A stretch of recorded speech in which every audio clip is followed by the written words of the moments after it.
Shalom, shalom, shalom, bien-aimés dans le Seigneur. Nous sommes là encore ensemble pour partager autour d'une pensée biblique. Que Dieu vous bénisse, que Dieu se souvienne de vous, qu'il se souvienne de votre famille, de votre emploi, de vos activités. Comme vous le savez, Dieu a toujours souhaité que nous puissions prospérer à tous égards et que nous soyons en bonne santé toute notre vie. Alléluia. Je suis très content de savoir que tu es en vie et que tu es en bonne santé, que tu respires encore. C'est que ce message que nous préparons est vraiment pour toi.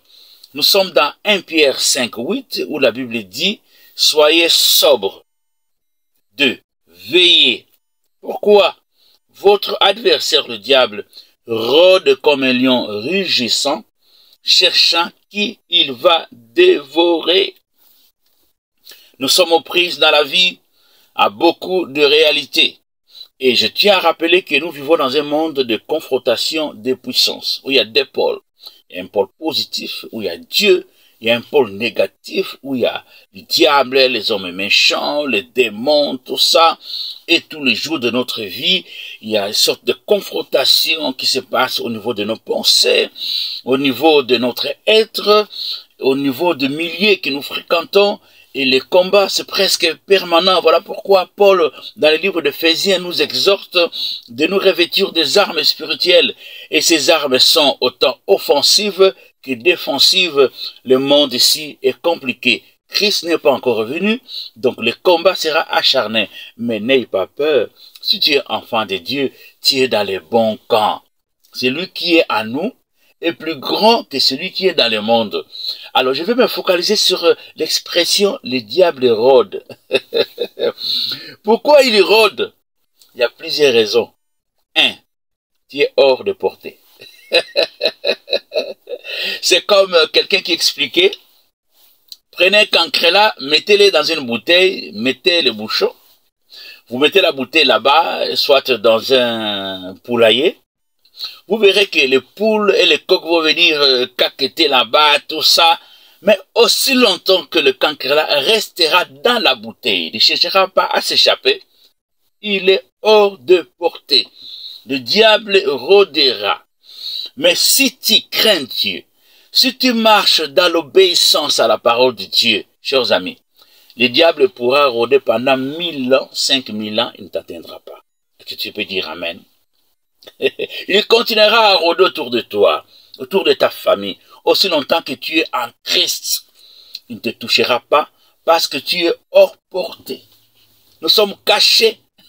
Notre vie est cachée en Jésus et en Dieu qui touche à nous, touche à la prière de l'aide de Dieu. Voilà pourquoi tu es hors de portée. Tu peux bien dormir, tu peux sortir de chez toi, tu montes à ta voiture, tu roules carrosse, tu vas au travail, tu reviens, tu dors, tu as commencé janvier, tu finiras décembre parce que Dieu veille au grain, Dieu est en train de soutenir ta vie, Dieu est au contrôle de tout.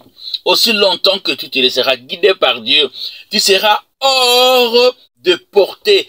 Il rôdera, il est en colère, il cherche à vous avoir et il va vous envoyer des tentations, de jeunes filles, de la boisson, la provocation, il y aura des menaces de toutes sortes, tout ça pour qu'une brèche soit ouverte afin qu'il puisse frapper. Il rôdera parce que tu es hors de portée. Il va continuer à rôder aussi longtemps que tu vas marcher dans la sanctification et dans la crainte de Dieu. Il continuera à rôder et ne vous touchera pas aussi longtemps que vous restez enfant de Dieu. Laissez-les rôder. Laissez-les rôder. Laissez vos ennemis rôder. Laissez les démons rôder. Toi, ce que je te recommande, c'est que nous nous recommandons nous-mêmes, y compris moi, c'est tout ce que je vais te citer. Reste en Jésus. Sois et reste un adorateur. Marche dans le respect des Écritures. Marche dans l'obéissance. Marche dans la pureté. Comme Jésus pouvait dire, le diable n'a rien à moi. Il n'a rien à vous. Rien. Marche dans la sanctification. Le diable ne te touchera pas. ne touchera ni à tes enfants, ni à tes avoirs, ni à tes revenus. Est-ce que je te bénis? Reste sobre. La Bible dit, veillez, veille sur ta conduite. Ne fais pas des choses par excès ou exagération. C'est ça la sobriété. Sois humble. Veillez, c'est veiller sur sa conduite, sur tout ce que l'on fait. Et si tu le fais, tu seras hors de portée. Il rôdera. Il pourra rôder comme il veut. Il pourra régir comme un faux lion. Il ne t'atteindra pas. Il ne te touchera pas. Parce que tu es un enfant de Dieu. Dis Amen avec moi. J'ai fini. Tu peux liker, partager. Ça pourra rassurer quelqu'un. Amen.